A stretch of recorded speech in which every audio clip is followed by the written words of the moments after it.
Baik, kita mulai. Oke, kalau minggu lalu kita sudah sedikit sedikit membahas mengenai seismic inversion ya, seismic atribut atribut dan inversion. Kali ini nah, em, kita akan coba prediksi atau kita akan coba uh, turunkan atribut dari seismik menggunakan neural network gitu ya. Nah, berhubung neural network ini sebenarnya bagian dari uh, um, machine learning gitu ya. Kalau kalian sering sekarang kayaknya lagi populer ini, jadi mungkin saya akan bahas juga sedikit introduction mungkin mengenai machine learning. Cuma memang saya lagi coba cari buat exercise untuk ini nih ini, cuma kayaknya kalau pakai otak agak ribet deh, agak sulit. Jadi mungkin nanti kemungkinan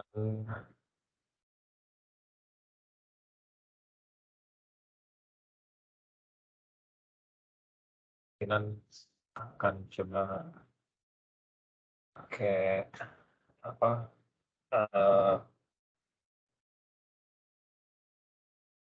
platform lain yang populer, cukup populer, Python gitu ya. Dan oke, tapi untuk kali ini kita pakai yang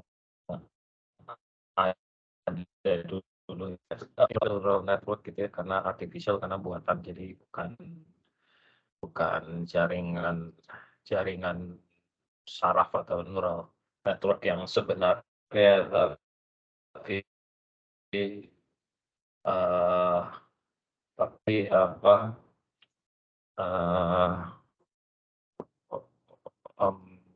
seolah-olah seperti jaringan saraf gitu ya di komputer ini.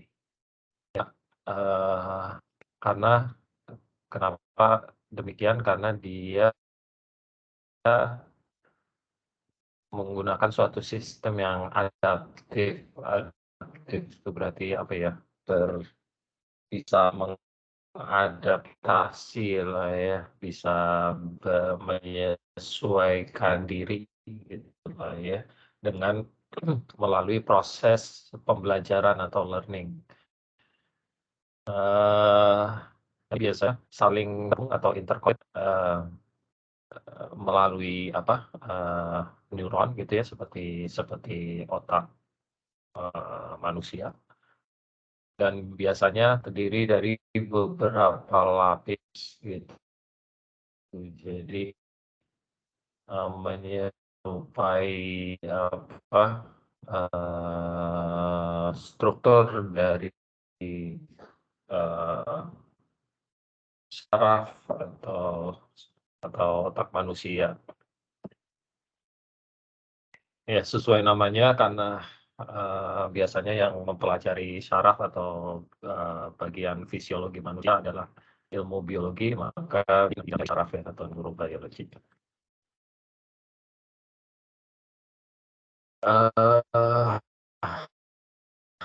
Secara umum biasanya ada dua kategori ya untuk classification maupun prediction. Dan secara umum machine learning juga biasanya digunakan untuk kasus-kasus prediksi atau klasifikasi gitu ya. Prediksi itu misalnya contohnya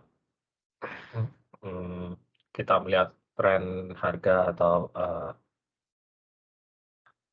harga suatu komoditi itu misalkan, nah itu kita masuk ke kategori prediksi gitu ya. Classification itu misalnya untuk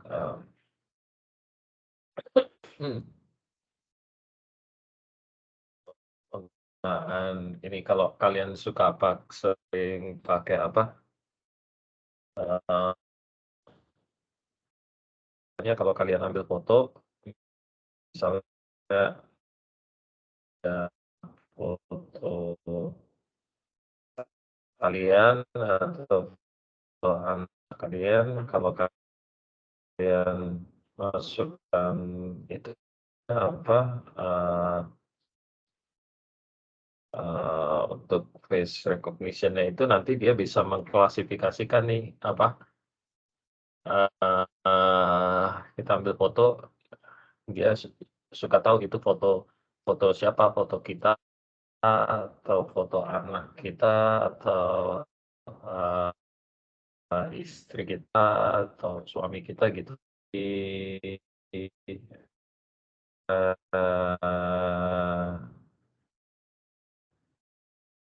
neural network gitu ya, atau machine learning secara umum biasanya tidak memerlukan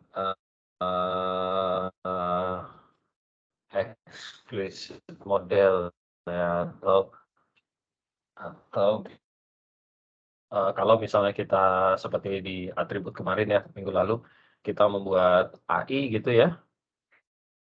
Kita membuat AI, menurunkan AI dari seismik, kemudian dari AI atau dari VPVS kita kan biasanya menurunkan lagi menjadi reservoir properties gitu ya, dari elastic property.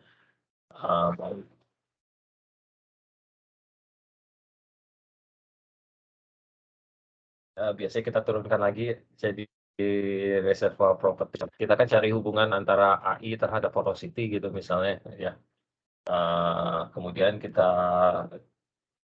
menggunakan suatu fungsi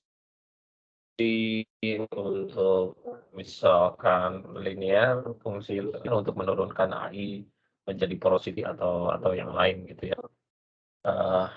Nah ini tidak harus gitu, jadi kita bisa misalkan dari satu properti kita mau prediksi properti yang lain, tapi secara matematis ataupun secara empirisnya tidak ada hubungannya, itu bisa aja. Jadi tidak satu yang ada hubungannya, seolah-olah tidak ada hubungannya gitu. Itu bisa diturunkan atau dicarikan hubungannya nanti, atau bisa diturunkan dari suatu properti lain dengan menggunakan neural network atau machine learning gitu lah ya.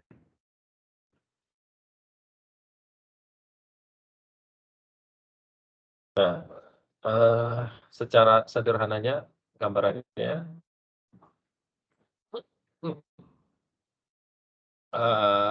biasanya terdiri dari 4 komponen utama ya, atau disebut juga threshold gitu ya biasanya, dan juga output. Nah, seperti kalau kita memiliki persamaan linear gitu ya, atau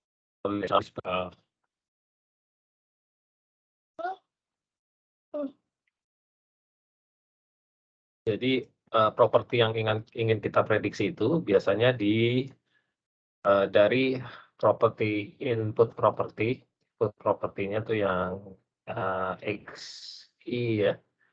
Jadi dari input properti itu diberikan suatu bobot atau weighting, kemudian ditambah bias atau threshold jika perlu gitu ya. Dan itu kita disumasikan atau kita jumlahkan untuk setiap layernya nanti sehingga menghasilkan output properti yang ingin kita prediksi. Nah, contohnya. Oh, ini slide-nya memang tidak bergerak ya Pak? Kasus sederhana yang misalkan kita, ya.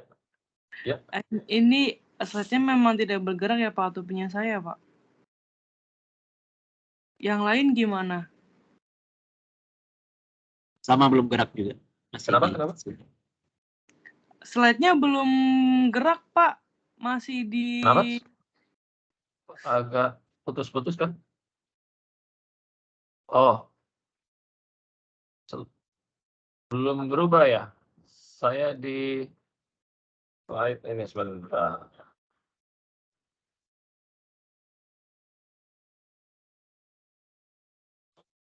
Sebentar ya. Saya di slide nomor 3 ini. Belum ya? Belum berubah ya? Di kalian ya? Belum Pak. Saya coba ganti. Gimana?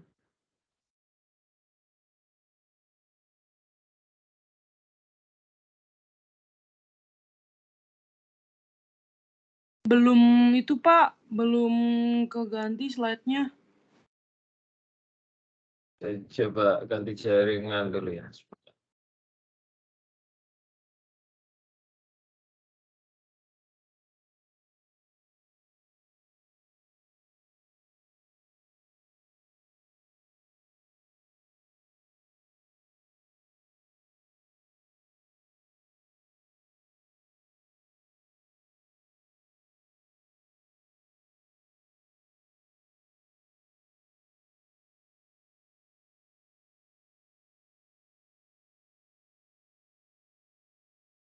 Sebentar, coba saya share lagi ya, sebentar. Sekarang terlihat belum?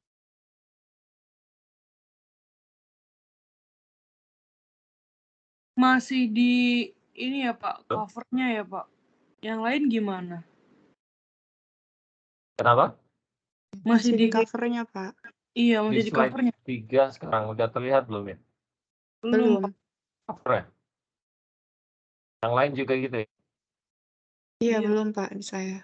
Masih di judul ya? Ya, masih di judul Pak.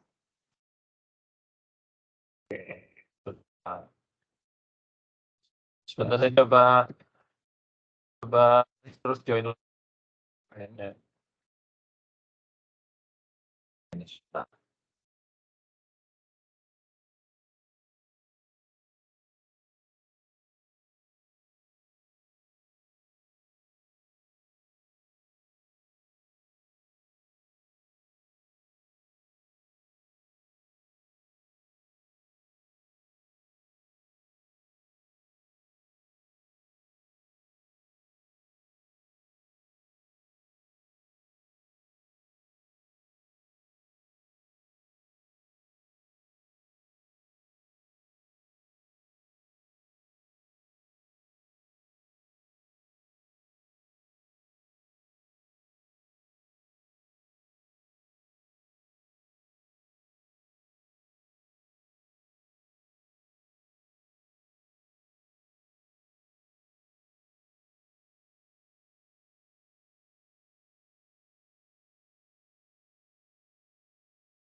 Ya.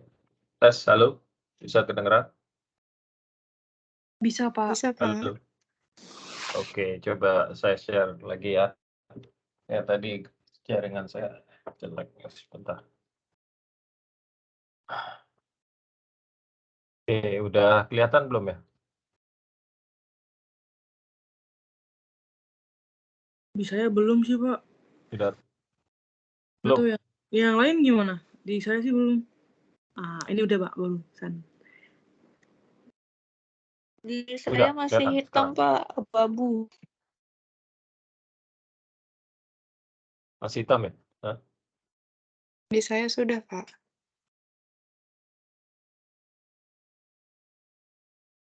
Oke. Oh, sebentar.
Halo, Mas.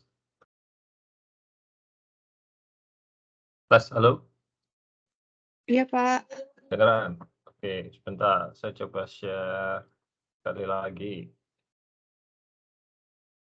Kelihatan nggak ya sekarang? Kelihatan, Pak, di saya. Kelihatan, oke.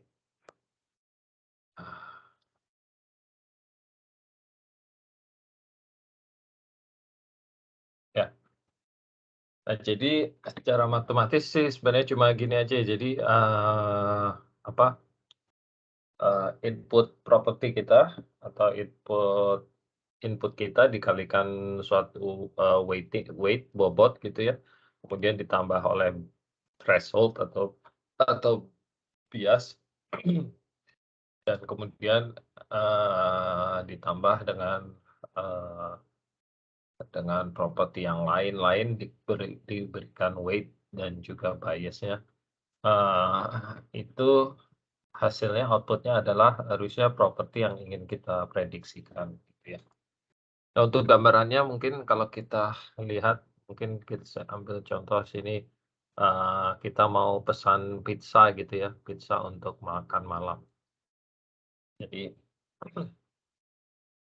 jadi kita akan predik apakah, si A atau kita atau si siapalah, kita sebut aja si A gitu ya, akan memesan pizza atau enggak gitu untuk makan malam gitu ya. Nah, dari sini kita, eee, perlu lihat beberapa faktor yang bisa mempengaruhi, decision dari apa, makan malam kita, apakah kita akan makan pizza atau enggak. Jadi, eee, kita pertimbangkan ada tiga faktor yang mempengaruhi decision kita. Yang pertama, kalau kita pesan pizza gitu ya, jadi lewat either GoFood atau yang lain. Kalau kita pesan pesan online, order online gitu ya, kita akan save time gitu ya, karena tidak perlu masak atau tidak perlu capek-capek, eee eee, buang-buang waktu untuk untuk masak makan malam gitu ya. Jadi kalau yes berarti kita kasih 1, kalau no itu kita kasih 0 gitu ya, skor 0. Kemudian faktor lain, faktor masalah berat badan nih. Kalau masa kita pesan pizza, kita akan lose weight gitu ya. Most likely enggak sih ya, tapi ini salah satu faktor yang kita pertimbangkan apakah kita akan memesan pizza untuk makan malam atau enggak. Jadi faktor yang kedua adalah faktor berat badan gitu ya. Dengan kita memesan pizza maka kita akan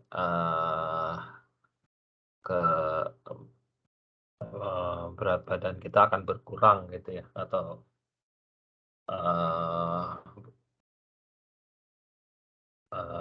jadi kita kasih skor 1 kalau iya, kalau enggak kita kasih 0. Kemudian kalau kita pesan makan pizza untuk makan malam, maka kita akan save money gitu ya, atau kita akan lebih hemat gitu. Yes kita kasih skor 1, no kita kasih 0. Nah, berarti untuk faktor yang pertama atau untuk atribut yang pertama X1 gitu ya, maka untuk save time by ordering berarti ya gitu kan, kita cek, yes berarti 1.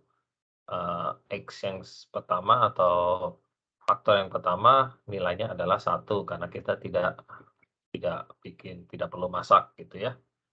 Terus untuk faktor yang kedua, X2 poinnya 0 karena kita berat badan tidak akan berkurang dengan makan pizza untuk makan malam gitu, karena kita mau pilih. Kemudian untuk faktor ketiga atau X3 kita kasih skor 1 karena kita hanya akan pesan cuma 2 slice saja. Jadi enggak satu pizza utuh gitu ya. Yang 6 slice ya. 6 atau 8 slice.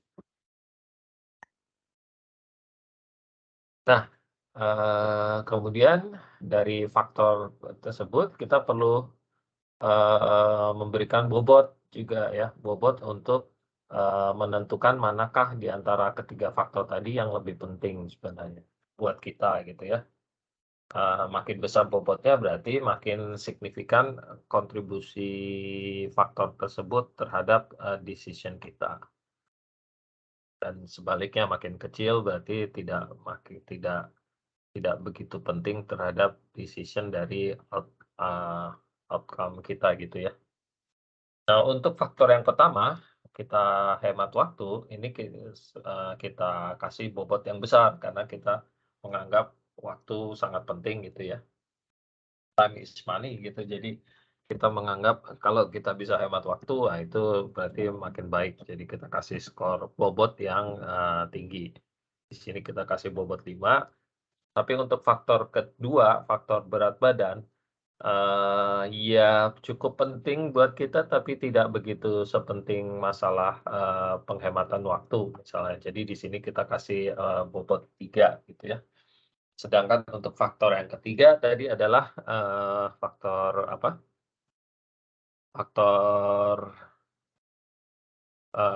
save money ya. Kita akan lebih hemat. Nggak masalah buat kita, misalkan kita punya duit yang yang cukup lah ya untuk cuma beli pizza gitu misalkan. Jadi ini tidak menjadi faktor yang krusial buat kita, jadi kita kasih bobot yang kecil, cukup 2 aja bobotnya. Nah, kemudian threshold kita adalah katakan kita punya threshold 5. Jadi kalau jumlah dari faktor-faktor kita dikalikan dengan bobotnya lebih dari 5, maka itu akan mempengaruhi decision kita. Jadi kita akan membeli pizza untuk makan malam gitu. Kalau tidak sampai 5 atau kurang dari 5 berarti eh, kita tidak akan pesan pizza gitu untuk makan malam. Jadi kita kasih threshold atau bias 5. Nah, jadi menggunakan parameter tersebut tadi, kita bisa tentukan output kita atau decision kita. Apakah kita akan membeli pizza, decision kita 1 atau 0. 1 ini jika jumlah dari faktor-faktor kita dikalikan bobotnya ditambah bias atau threshold-nya itu lebih besar sama dengan 0. Jadi dengan kata lain, jika jumlah dari faktor-faktor penentu decision kita dikalikan dengan bobotnya itu lebih besar sama dengan threshold-nya gitu ya. Berarti kita akan pesan pizza. Tapi seandainya faktor yang decision faktor kita dikalikan dengan bobotnya itu lebih kecil daripada threshold, maka outcome-nya adalah 0, berarti kita tidak akan memesan pizza gitu ya. Nah, berarti kalau dari case kita tadi, untuk faktor kita yang pertama kita hemat waktu, itu adalah faktor yang utama untuk kita, berarti dia bobotnya besar tadi ya, 5, dikalikan outcome-nya adalah 1 tadi, karena kita menganggap, iya dengan memesan pizza kita akan lebih hemat waktu gitu ya. Jadi ini 1 kali 5 adalah 5. Kemudian ditambah, faktor berat badan. Jadi dengan memesan pizza kita akan, berat badan kita akan turun. Ya itu kan enggak lah ya, tidak. Jadi, 0 gitu kan dikalikan walaupun bobotnya, cukup, besar gitu ya, di tengah-tengah 3, tapi karena, dia bukan faktor maksudnya dia, dengan memesan pizza kita tidak akan mengurangi berat badan, berarti dia false gitu ya. Jadi, dia 0. Kemudian, faktor yang ketiga tadi adalah faktor hemat, kita save money gitu ya dengan memesan pizza nggak masak gitu. Kita akan save money, tapi, weight-nya sendiri atau bobotnya 2 sebenarnya tidak begitu besar. Jadi 5 ditambah 2 itu adalah 7, 7 lebih besar dari threshold kita tadi 5 ya. Jadi 7 sudah lebih besar daripada, 5 berarti, outcome kita adalah 1 berarti atau artinya kita pesan pizza untuk makan malam gitu. Ya, jadi kurang lebih gambaran ilustrasinya gitu. Jadi seperti decision tree lah ya kalau kita sering kan kalau mau execute project gitu ya, kita mengeksekusi project itu kan kita buat decision tree biasanya ya. Apakah project kita ini akan ekonomis atau tidak, atau layak dikerjakan atau tidak gitu kan ya. Itu kan biasanya kita tentukan decision tree ya untuk go atau no go-nya suatu project gitu. Nah ini sama, jadi prinsipnya kurang lebih dan untuk eksekusi suatu project itu kan kita biasanya menentukan beberapa faktor ya. Dari masing-masing faktor itu kita tentukan mana yang lebih dominan gitu. Nah itu sama aja seperti ini, jadi kurang lebih. Jadi sebenarnya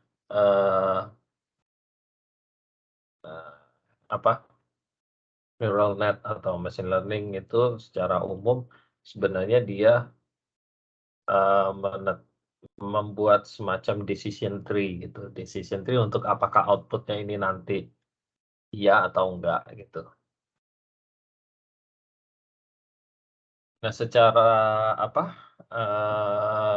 diagram gitu ya, di sini kita gambarkan. Jadi di sini kita adalah input kita atau input parameter atau input atribut kita. Kemudian kita berikan weighting atau bobot ya. Dan kita tentukan threshold atau bias. Dan di sini dia akan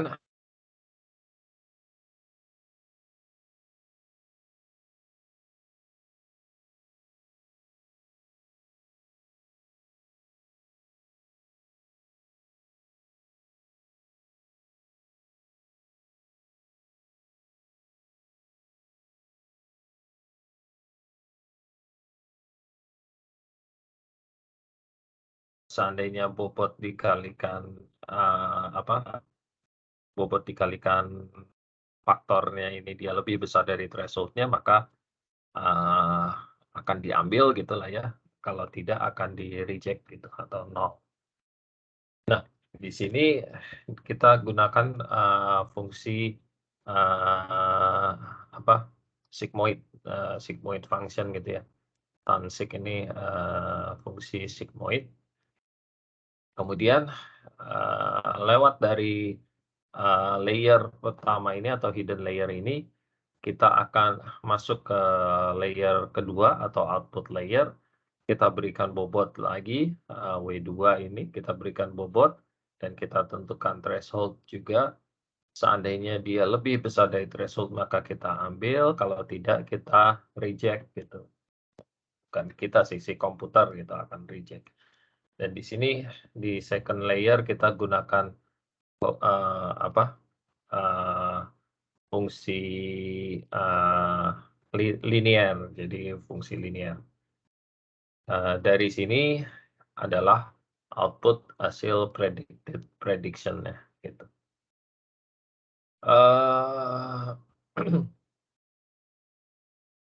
Bedanya dengan kalian pernah dengar juga istilahnya ada deep learning gitu ya. Sebenarnya dia semacam kayak neural network juga, cuma layernya ini biasanya deep learning, karena deep gitu ya, berarti layernya ini dia ada banyak biasanya, tidak hanya dua atau tiga, tapi lebih dari dua biasanya, puluhan atau berapa gitu ya. Nah, jadi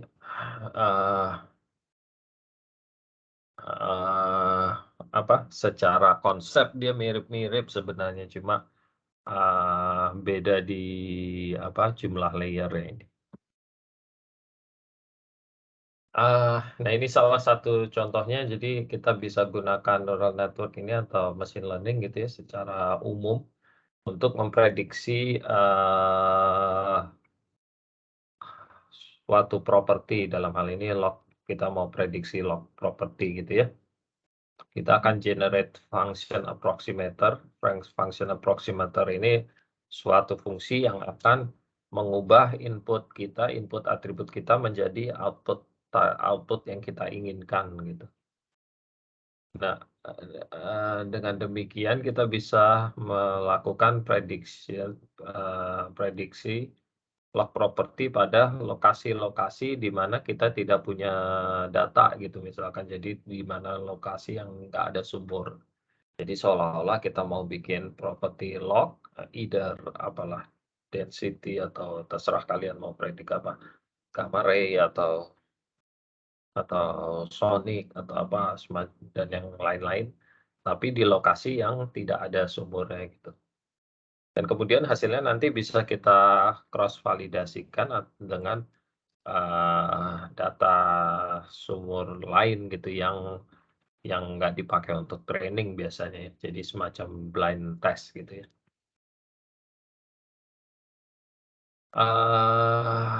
Proses memprediksinya ini disebut namanya training ya, training atau latihan atau training ya, kayak kita mau mau ujian atau kita kalau mau ujian kan kita latihan soal dulu gitulah ya, kalau zaman dulu ya waktu SMA atau SMP gitu ya, kalau mau ujian biasanya kita kan ada latihan soal. Nah, itu proses training sebenarnya kan. Jadi kita memfamiliarkan diri kita terhadap soal-soal nanti yang kira-kira keluar di ujian gitu.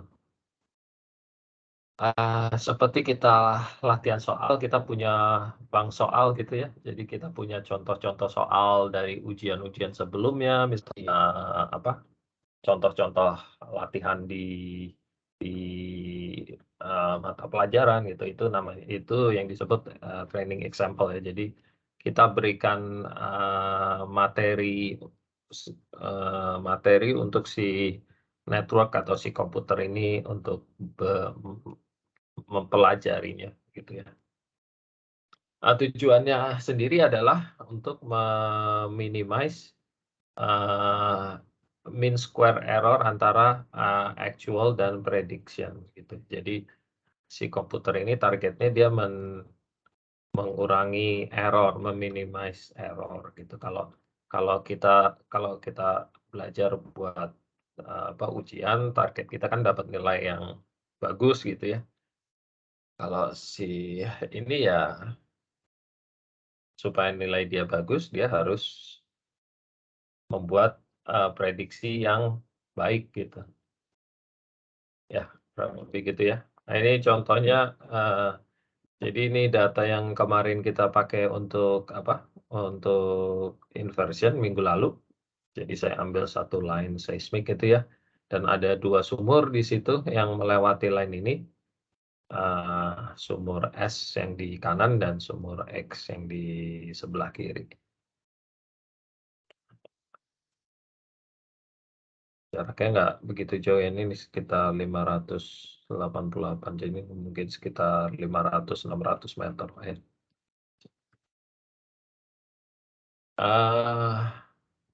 Nah ini nanti kita akan latihan, kita akan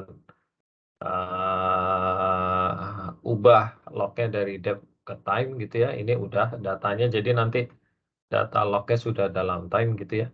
Kemudian kita pilih trace dari seismik yang di lokasi sumur. Kemudian kita akan create networknya menggunakan 2 layer tadi ya. Dan kemudian kita akan memberikan atribut untuk atau data yang akan digunakan untuk training oleh si networknya. Kemudian nanti kita akan lakukan training ya, menggunakan namanya Marquardt atau Levenberg-Marquardt optimization. Kemudian nanti weight dan biasnya akan di-adjust oleh si komputer, si network untuk meminimize error-nya. Kemudian kalau sudah nanti akan di-generate function approximator ini yang bisa kita pakai untuk memprediksi output yang kita mau. Ini latihannya di latihan 7 ya. Jadi kita coba buka ininya ya, grafnya ya. Oh ya, yang belum punya ininya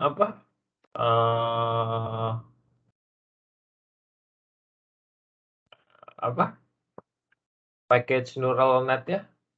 Ada yang belum punya?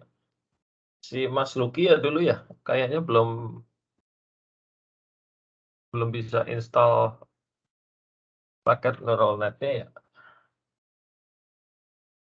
Jadi untuk latihan ini kita perlu ini ya, jadi harusnya udah otomatis di load sih. Kalau kita buka startup-nya ini, kan semua udah ini ya, PKG load and net ya, harusnya udah ke load nih. Ada yang belum ini ya, kemarin itu yang terakhir Mas Ruki ya, kalau nggak salah ya, yang belum bisa ya untuk Tulisannya sih PKG at line 632 kolom 7 error itu ya. Ya, kalau kita pkg load and net ini error ya, punya Masuki ya. Coba ya. PKG loadnet gitu ya. Coba klik ya. Kalau error belum di Saya error, Pak. Ya, saya juga error, Pak. Kayaknya semua error. Belum di-install berarti kalau itu pakai pkg apa? Install gitu. Apa? Strip forge and net gini. Coba. net ya. Bisa nggak? Saya sih udah Net. Oke. install ya mestinya. Apa saya install lagi aja. PKG install. Nggak ada ya? Oh iya, Error lagi. udah nggak ada ya. Neural net-nya ini kayak soalnya udah lama ini jadi nggak di update, kayaknya dia udah obsolete. Jadi nggak apa-apa kalau nggak ada, kita coba buka ini ya. Octave.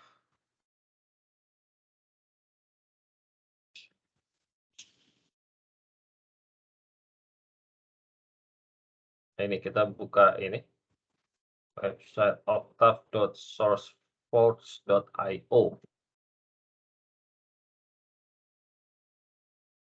Di website udah buka semua.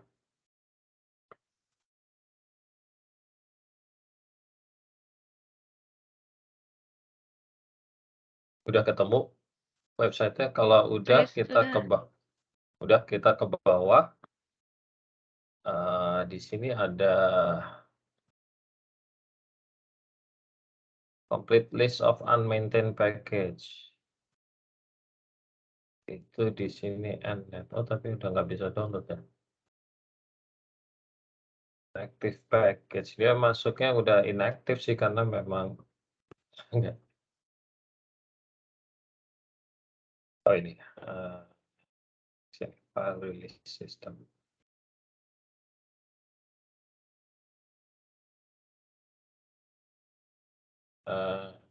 Ke sini. Terus cari namanya endnet.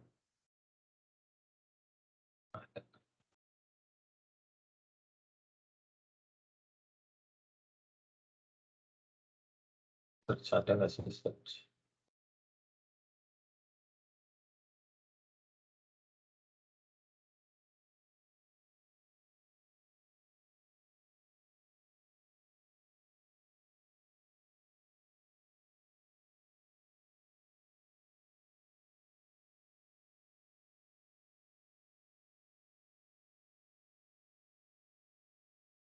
Ini. Endnet 0113 yang terakhir ya. Coba kita download aja itu.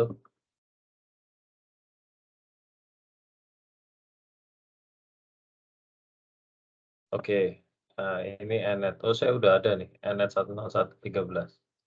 Oke, saya taruh di ini aja ya, Google Drive-nya saya ya. Sebentar.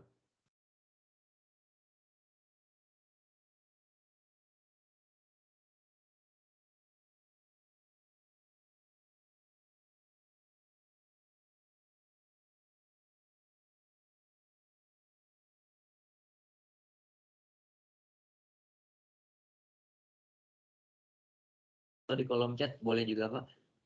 Oke. Oh, saya udah taruh ini di Drive ya. Jadi diambil aja, copy aja yang dari Drive saya itu, Google Drive itu.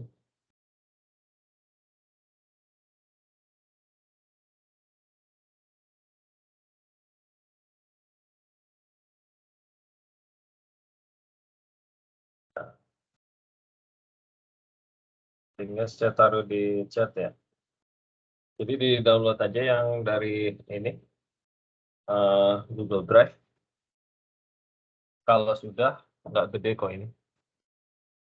Udah semua kan? Udah download semua? Kalau udah kita sini ke download, kemudian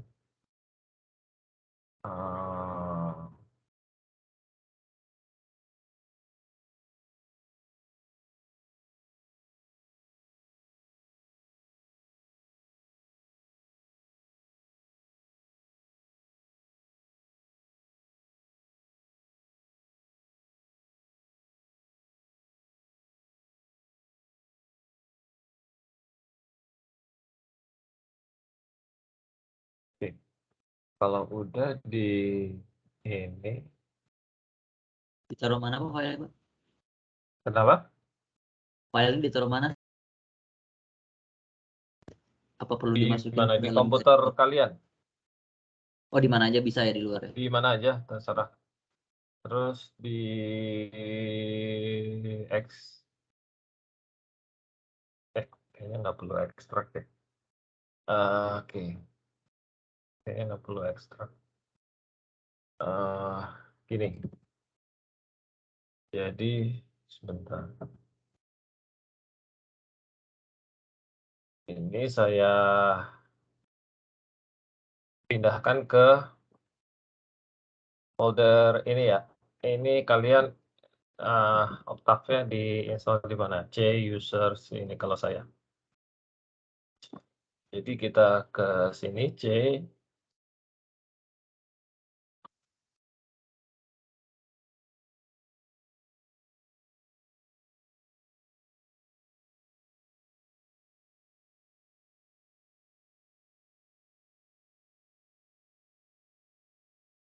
Tapi itu perlu diekstrak atau enggak gitu? Apa dalam zip nggak apa-apa? Nggak usah, nggak perlu diekstrak. Sorry. Jadi setelah download filenya kalian taruh di sini aja, atau ini kalian pergi ke download gitu, terserah sih. Misalkan ke download ini saya kok lama banget sih. Jadi saya pergi ke download gitu ya, misalkan.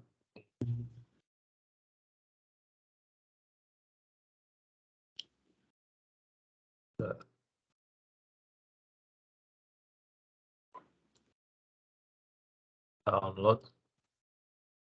Nah, oke. Terus kalian jadi kalian pergi ke folder tempat itu ya, tempat simpan filenya tadi. Kemudian pkg install nama filenya tadi nnet berapa tadi ya? Ini. Nnet di tab aja. nnet 01.13.tar.kz. Ya. Nanti dia akan install. Itu komen di atasnya perlu tuh Pak. Apa? Answer. Hah? Komen yang tadi di atasnya PKG-nya itu perlu kita input juga. Tadi Jadi saya cek apa emang? Enggak. ada ans tadi. Oh, nggak perlu. Nggak perlu, kalian pergi ke ini aja, ke tempat tadi kalian naruh itunya di mana, filenya, terus di pkg install ini, nama filenya, ya. Nah, ini lagi install ya.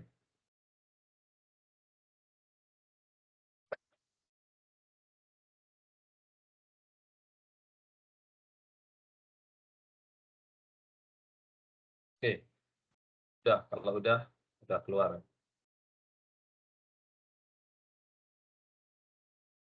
Udah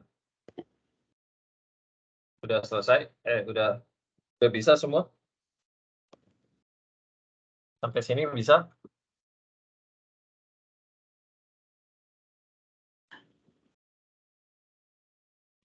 Udah, Pak. Tadi PKG apa Udah, Pak? Pak. PKG install. pkg install nama filenya tadi. Oh iya.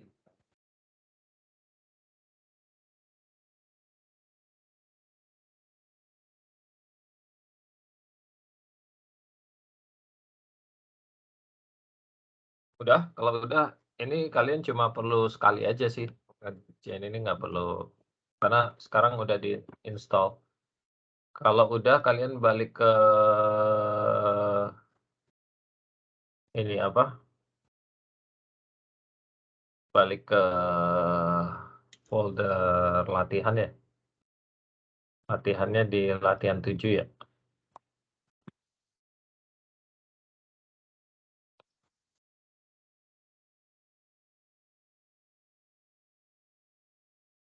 Jadi balik ke latihan 7.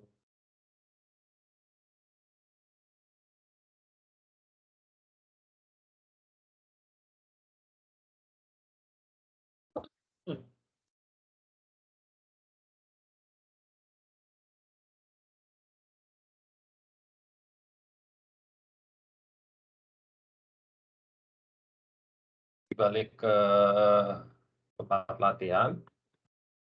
Di latihan pas saya di 2022. Saya error Exercise. kayak installnya ya. Latihan 7 ya, exercise 7 ya. Terus coba kalian PKG load and net. Harusnya udah mau ya, nggak error lagi ya. Punya saya tadi pas diinstal error, Pak. Hah? Saya tadi pas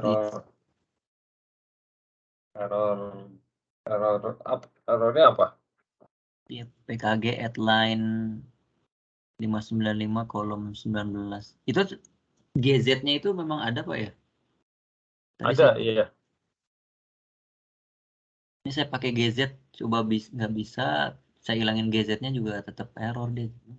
PKG install langsung nama kan tadi ya? Nama iya. Coba di share aja Mas. Saya agak nggak jelas kalau ini error ya.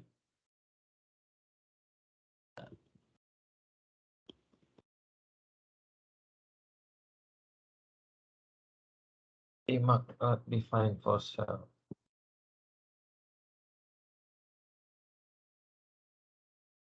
Oh ini is kompleksnya nih. Berarti ini ada yang ini. Kalau itu Ini kalau punya saya tampil Pak ya? ya.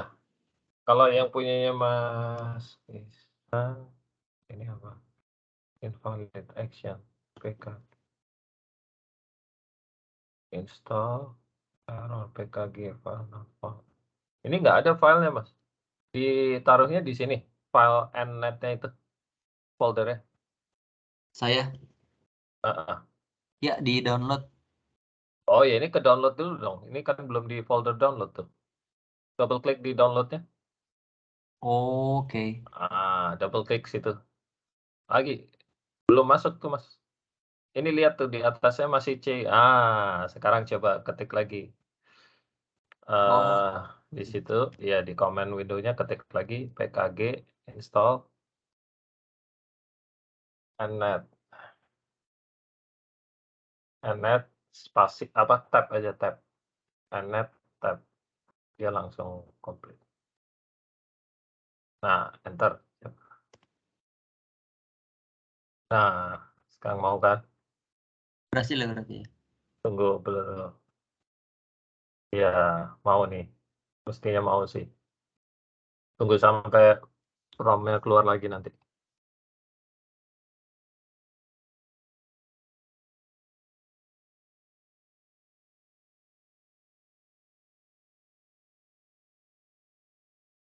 Oke.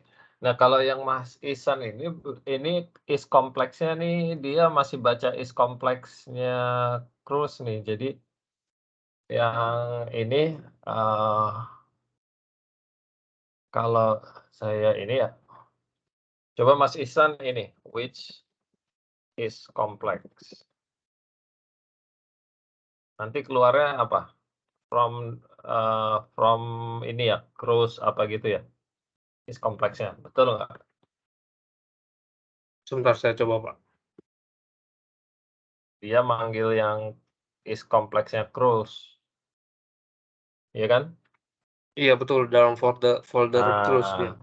Harusnya kita pakai is complex yang built-in-nya. Jadi Mas Isan waktu itu belum di rename berarti. Jadi Mas Ihsan coba ke cruise-nya ditaruh di mana? Misalkan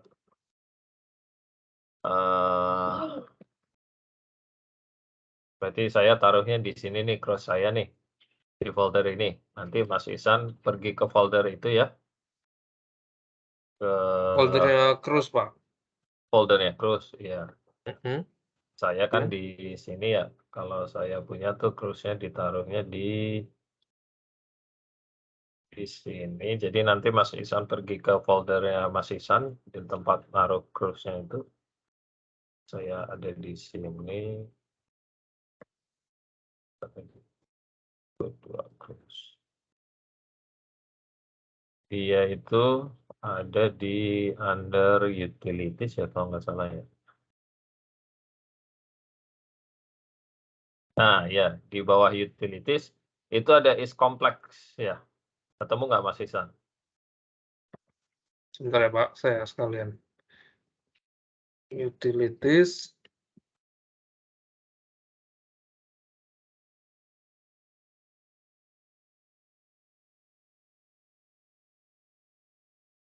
Oh, saya malah nggak ada, Pak, is complex-nya. Di bawah utilities. Cruise Di- utilities. Di dalam folder utilities cruise kan ya? Iya. Iya, Pak, nggak ada, Pak. Mungkin Mas Ihsan di bawah di urut nih kan urut nama nih, di I ada. Ini saya pindah paling atas karena saya rename kasih underscore depannya. Oh, tetap Punya nggak Mas ada, Pak. Ihsan. Hah? Adanya nggak ada, Pak, Coba tetap. di search is complex. Nah, ketemu.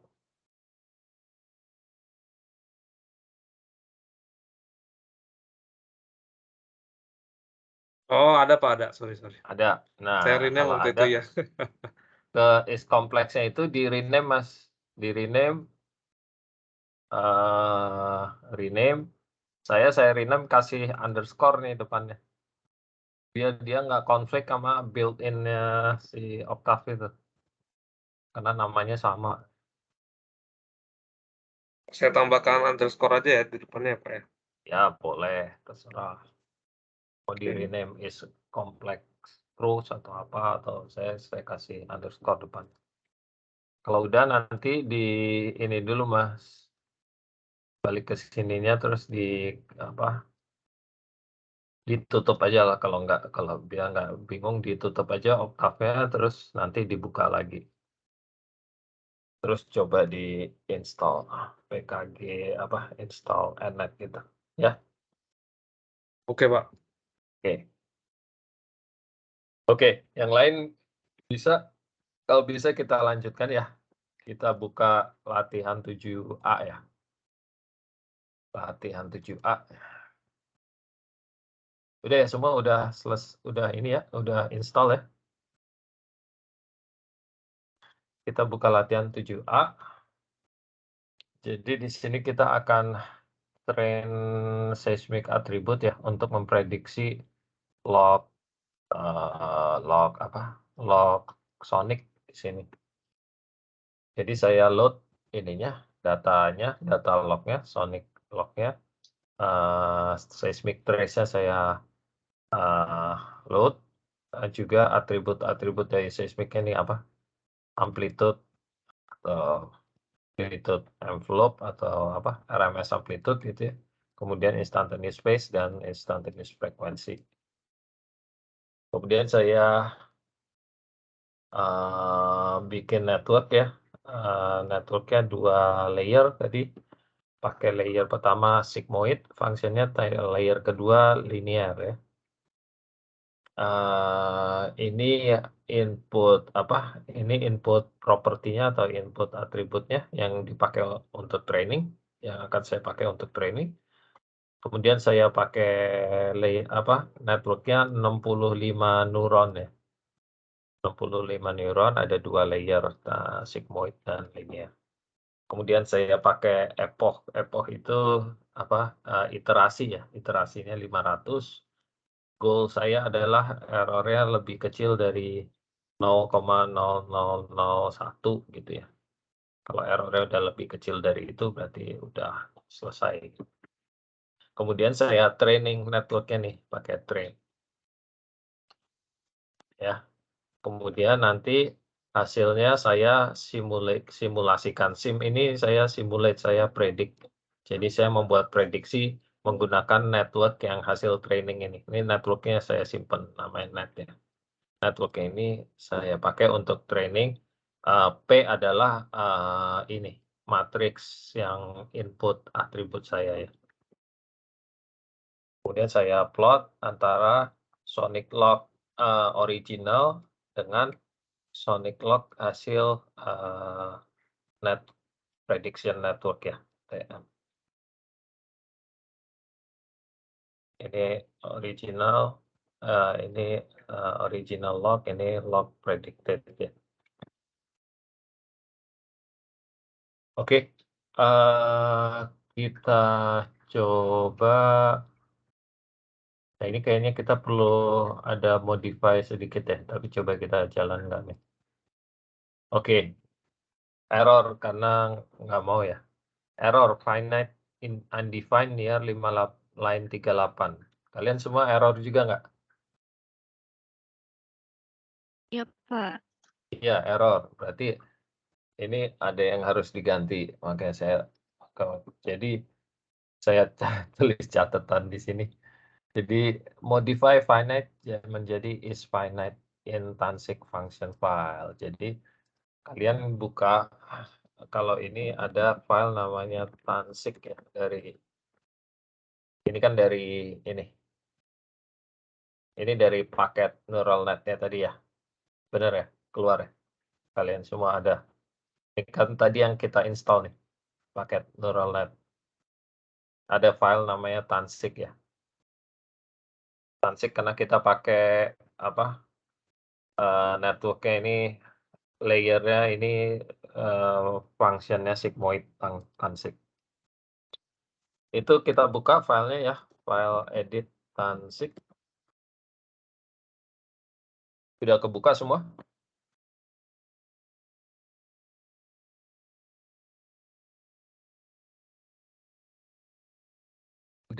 Udah kebuka? File Tansignya udah? Sudah, Pak. Udah. Sekarang kita pergi ke, dia kan errornya di ini nih, Tansig at line 38. Pergi ke baris 38, line 38. Ini kan I sama dengan find, dalam kurung, tanda seru, atau tanda petung, finite gitu ya. Nah, ya kan? Ini finite-nya kita ubah jadi is finite. Jadi tambahin is depannya. Is finite. Gini ya.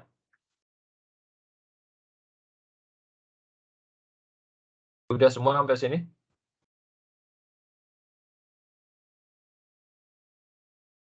Sudah, Pak. Udah. Oke, kalau udah kita save.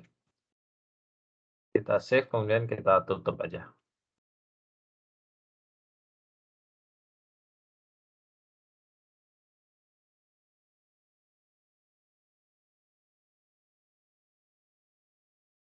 Oke, kalau udah kita coba run lagi. Harusnya jalan sekarang ya. Nah, oke. Jalan ya. Oke, nah ini saya udah iterasi atau epoch 200 ya. Errornya masih 1116 nih. Turun sih, tapi turunnya dikit-dikit nih. Sekarang 1115. MSI-nya error. Oke.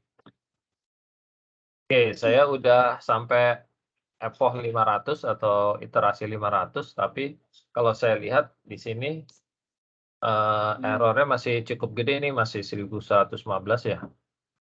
Dan kalau kita lihat ini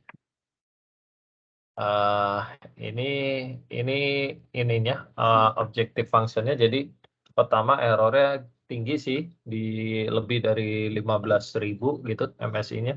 Tapi setelah beberapa iterasi pertama dia langsung drop nih errornya, langsung jadi kecil sekitar 1000-an, 1200-an ya.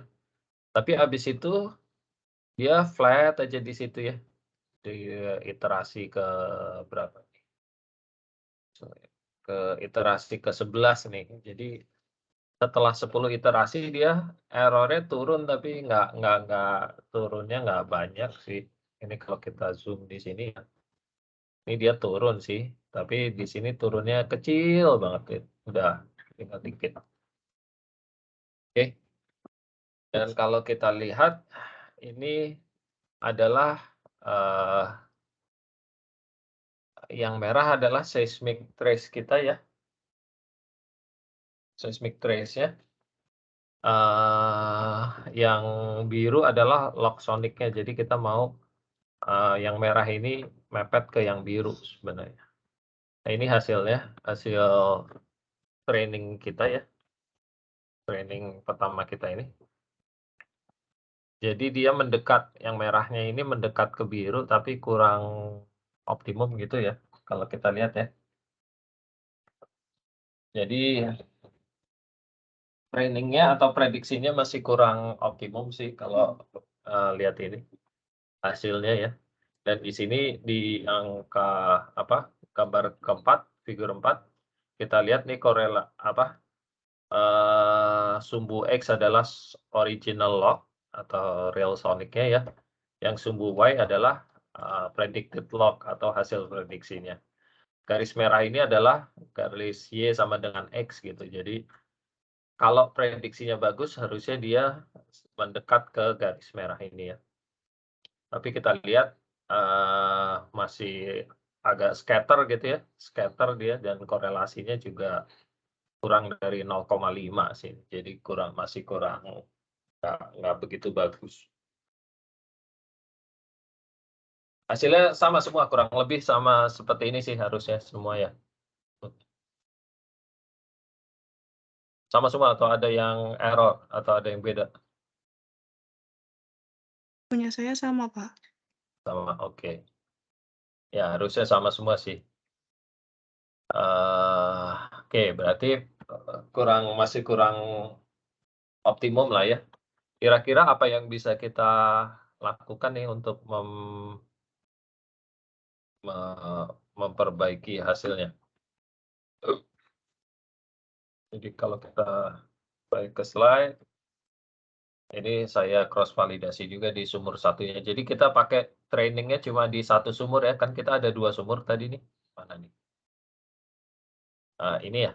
Jadi kita trainingnya hanya di sumur yang S ini yang kanan ya. Yang X nggak kita pakai, kita hanya pakai dia untuk blind test atau cross validasi ya. Ini hasilnya ya, di prediksinya nggak begitu bagus. Bahkan kalau saya cross validasi di sumur sebelah yang lainnya juga ya sama aja nggak begitu bagus. Nah, sekarang kalau kita bandingkan, kita kemarin kan ini bikin spektrum juga ya waktu pas inversion ya, latihan untuk inversion.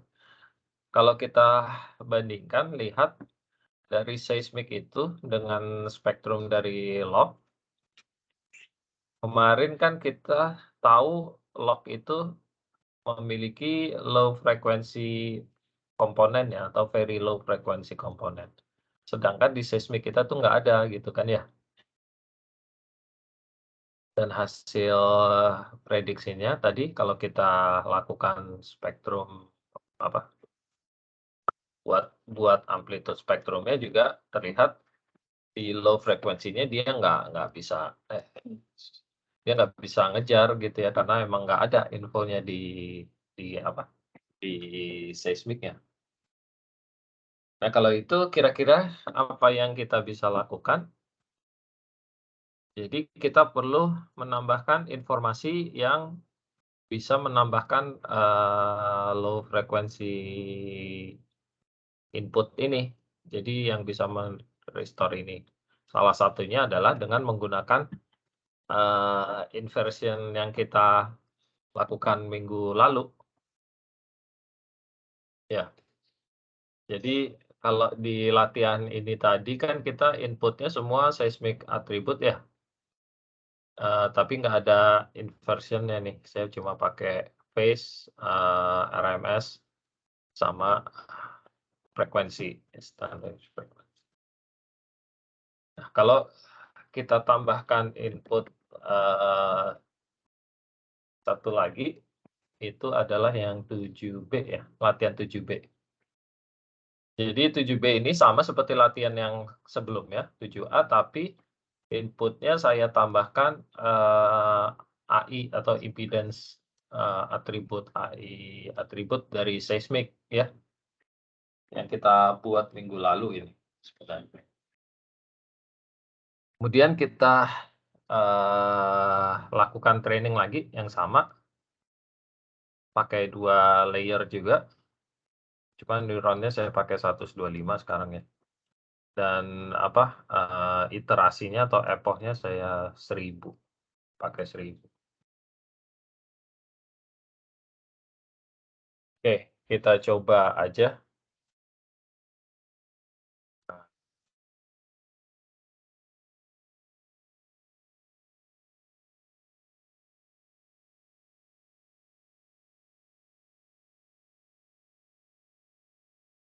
Ini impedance saya bagi 400 ya. Oke, ini kita coba run aja. Oke, sekarang saya masih di iterasi 0. Nah, ini 50 sekarang. Sekarang MSI-nya udah turun jadi 225 ya. Kalau tadi sebelumnya 1000-an ya, 1200 kalau nggak salah ya. Ya. Nah, sekarang dia turun nih 150 sampai 200-an nih, 220. Ini masih turun tapi udah mulai kecil-kecil turunnya. Kita langsung drop. Yang pertama drop banget tadi, pertama kan masih ribuan ya error. Puluhan ribu kali. Saya lupa.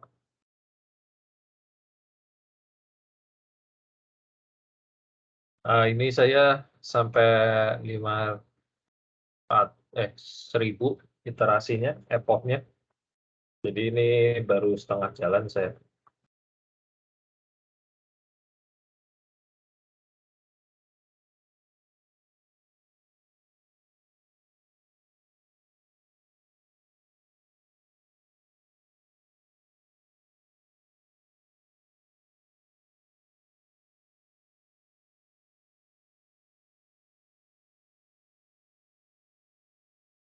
Oke, udah 700 ya. Oke.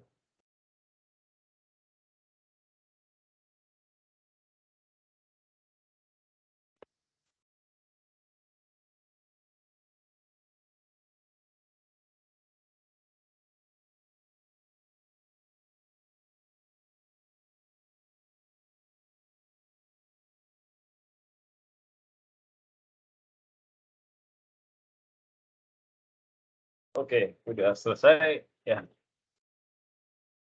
Oke. Nah, ini jadi cost function kita.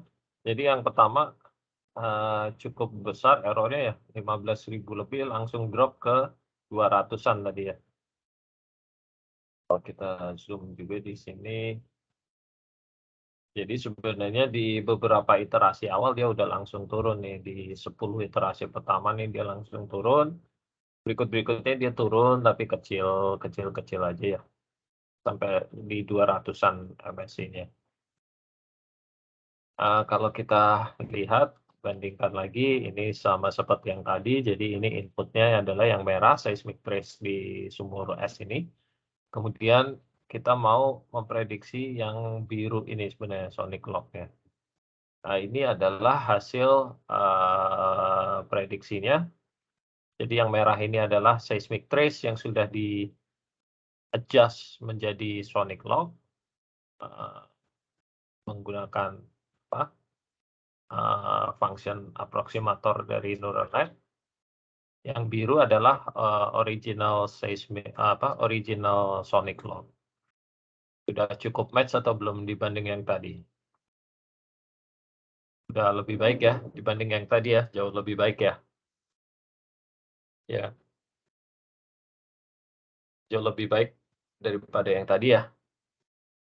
Dan kalau kita lihat secara ini correlation-nya, ini adalah sumbu X adalah sonic original, sonic clock original, yang sumbu Y adalah predicted-nya. Jadi yang garis merahnya adalah garis Y sama dengan X gitu ya. Kita lihat sudah sebagian besar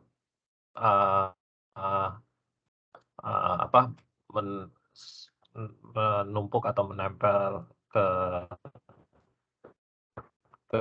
garis merah. Jadi sudah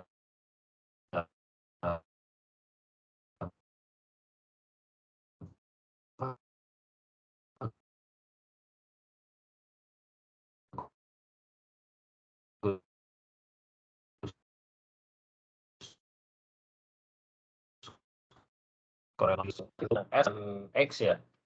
Ini kan kita pakai training hanya di sumur yang S. Sekarang kita perlu validasi di sumur yang satunya, atau kita sebut blind test ya.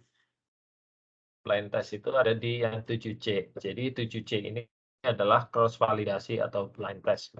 Dari. Jadi di sini kita tidak lakukan training lagi, tapi kita ambil hasil training tadi sebelumnya. Jadi ini network yang sama kayak sebelum. Jadi di sini kita nggak training lagi, tapi kita langsung pakai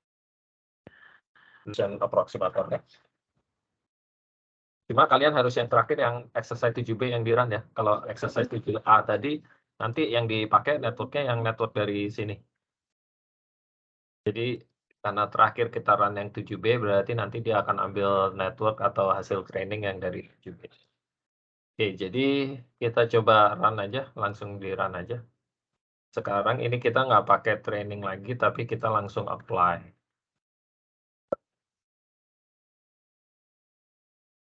Mana ini? Oh, error. Oh, ini ya BLIM ya. Saya nggak punya BLIM ya.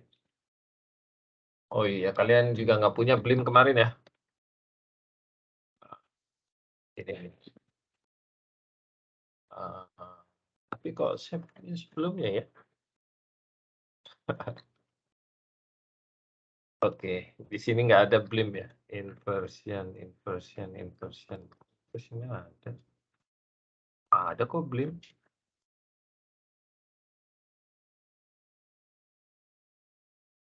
Kok dia ngomong ya? BLIM. Nggak ada. Apa help? Oh iya, nggak ada. Nanti sebentar ya. Oke, sebentar. Ini kayaknya di startup-nya kali ya. Sebentar. Karena harusnya ada sih. Startup. Cancel. Oh, saya ke sini dulu. Ke sini. Saya buka startup.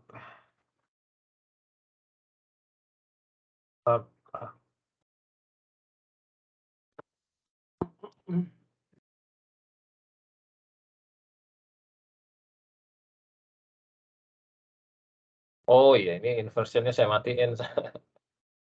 Wah, harusnya enggak. Oke, harusnya cuma ini. Ini yang Z legacy. Oke. Oke.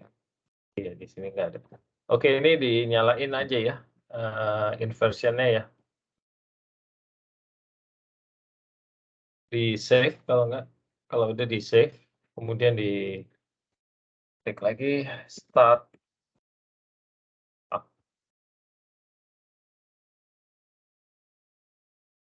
Oh, ini bukan di Z legacy. Dia di sininya. Berarti benar ini dimatiin. Di sini harusnya ada ya.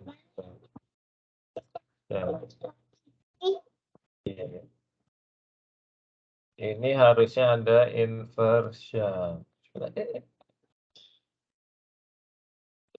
Jadi di sini tambah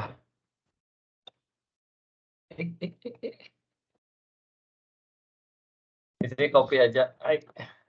Jadi dia bukan di bawah Z legacy tapi harusnya di sini nih. Ini dinyalakan ya. Save. Kemudian kita ke sini startup lagi.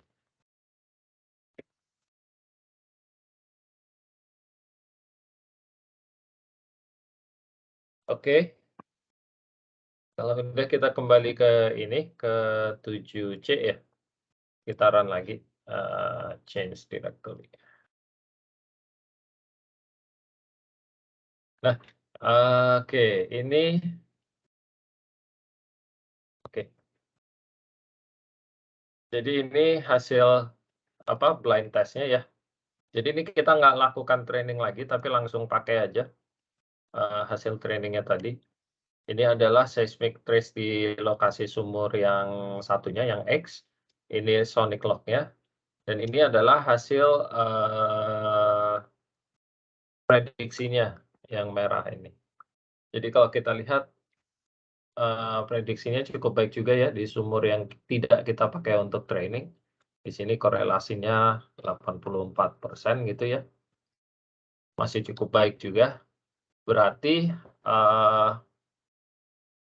hasil training ini atau fungsi aproksimator yang hasil training ini kita bisa gunakan untuk di lokasi yang lain karena dia cukup match juga ya. Kita tidak bisa pakai kalau seandainya di lokasi yang training otomatis dia pasti akan match ya. Tapi di lokasi yang nggak dipakai untuk training dia jadi nggak match. Nah itu yang kita tidak mau ya, berarti dia cuma overfitting ya, berarti dia hanya cocok untuk di lokasi yang dipakai untuk training, di lokasi lain dia tidak cocok gitu.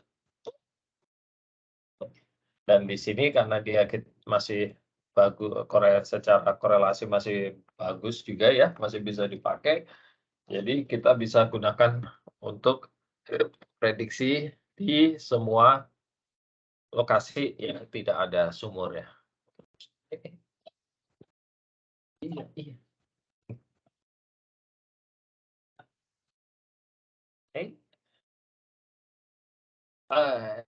Yes. Ya. Ya. Oke, ada pertanyaan sejauh ini? Ada yang mau ditanyakan atau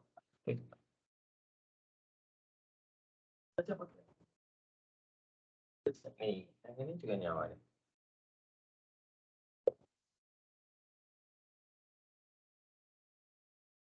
Ada yang ditanyakan sejauh ini? Nggak ada, kalau nggak kita ini ya, kita lanjutkan.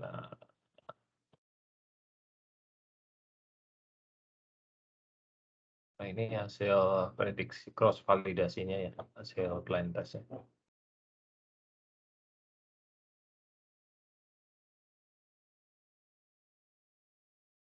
Nah,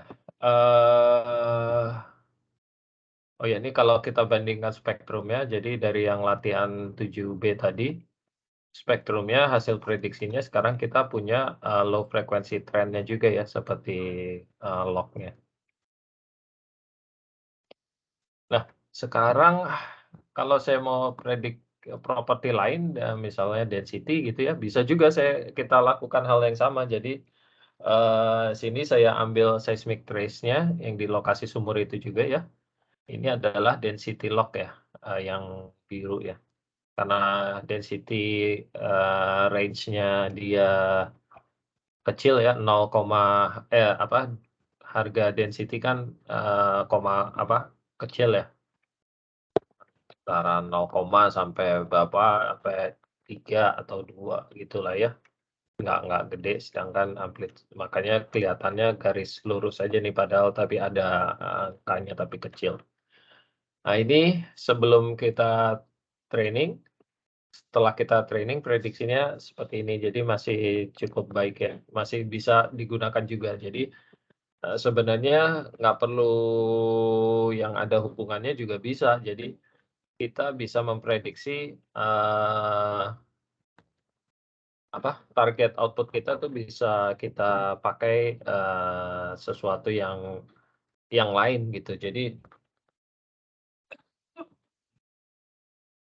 tidak masalah apa yang mau diprediksi, si network-nya pasti akan bisa mengeluarkan hubungannya gitu ya.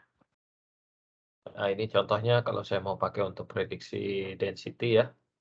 Jadi dari sonic clock tadi saya bisa dapatkan velocity gitu, dari kemudian density juga saya bisa bikin AI itulah ya.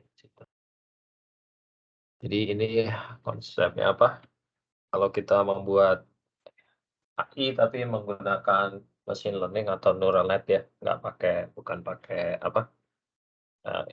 metode inversion seperti kita minggu lalu gitu.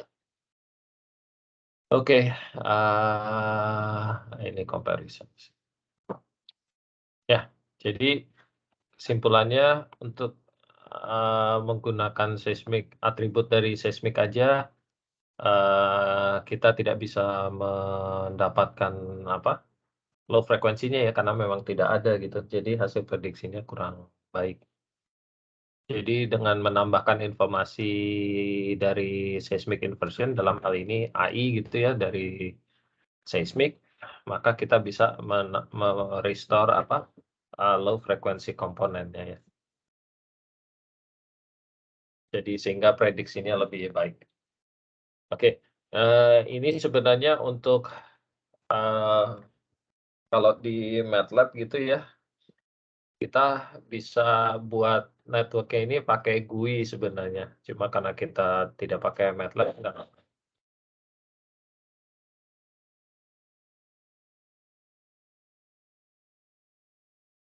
cuma karena kita tidak pakai MATLAB, maka GUI-nya nggak ada kalau di Octave. Jadi kita pakai script aja. Sebenarnya sama aja sih GUI-nya ini ya, kita bikin kayak script yang tadi kita pakai untuk pelatihan.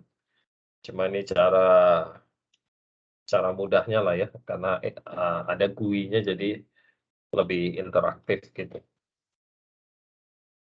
Cuma saya masih saya di slide masih masukkan ini karena ya buat reference saja kalau kalian punya MATLAB. Ini caranya kalau bikin pakai GUI ya. Oke. Jadi ini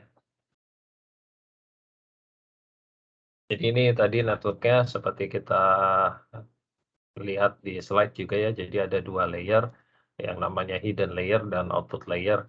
Jadi di sini kita pakai 125 neuron, tadi yang kita pakai untuk exercise 7B ya. Inputnya ada 4 atribut tadi, outputnya yang mau diprediksi adalah sonic clock, yang 1.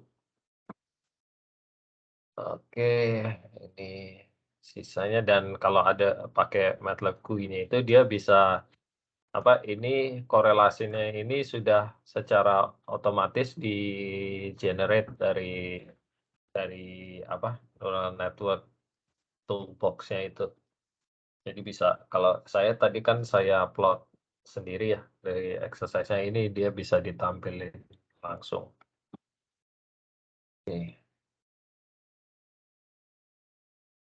Oke. Ini sebenarnya hanya introduction aja ya, maksudnya mostly tadi sudah disampaikan juga waktu pas awal ya, jadi jenis-jenis machine learning gitu ya, ada yang supervised, unsupervised, dan secara general tadi untuk yang supervised dia ada classification dan regression ya, yang kita udah tadi contohnya juga sudah saya jelaskan di sebelumnya. Jadi neural net ini sebenarnya part of machine learning gitu ya. Jadi di mana di atas?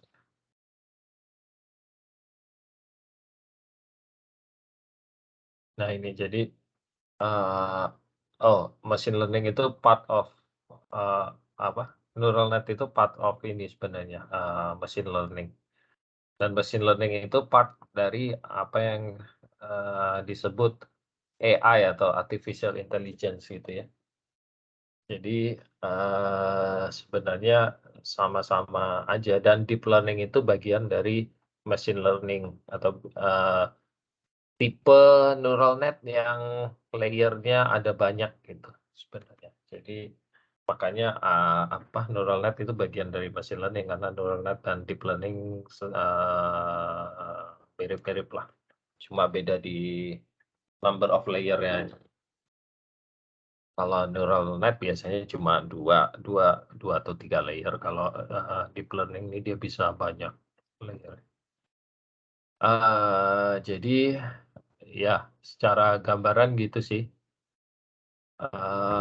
Nah ini ke depannya saya maunya saya masukkan latihan lain, cuma mungkin nggak akan pakai MATLAB atau Octave ya, karena ya itu yang Octave juga agak toolbox-nya aja udah nggak di-maintain gitu ya, yang net-nya. Jadi, mungkin saya akan coba pakai yang lain, mungkin Python atau apa.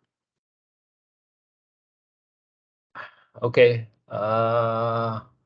mungkin sejauh itu, ada pertanyaan, ada yang ingin ditanyakan?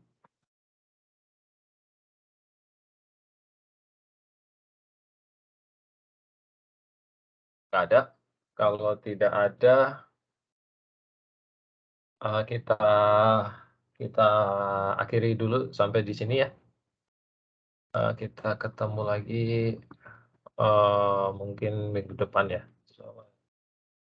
Saya nggak tahu Jumat atau kita geser Senin lagi seperti biasa ya. Materi sih nggak banyak ya, cuma paling kita ada 3 slide lagi sih. Kalau sempat saya coba mau introduction Python sedikit, tapi kalau sempat aja. Oke.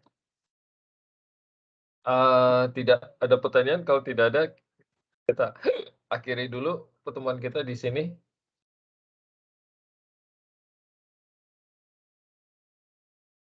Nggak ada ya? Oke, sampai ketemu lagi minggu depan ya, kalau gitu ya. Salam sehat, semoga sehat-sehat semua. Kita akhiri dulu pertemuan kita di sini. Assalamualaikum warahmatullahi wabarakatuh. Oke, terima kasih semua. Sampai ketemu lagi. Terima kasih, Pak. Terima kasih, Pak.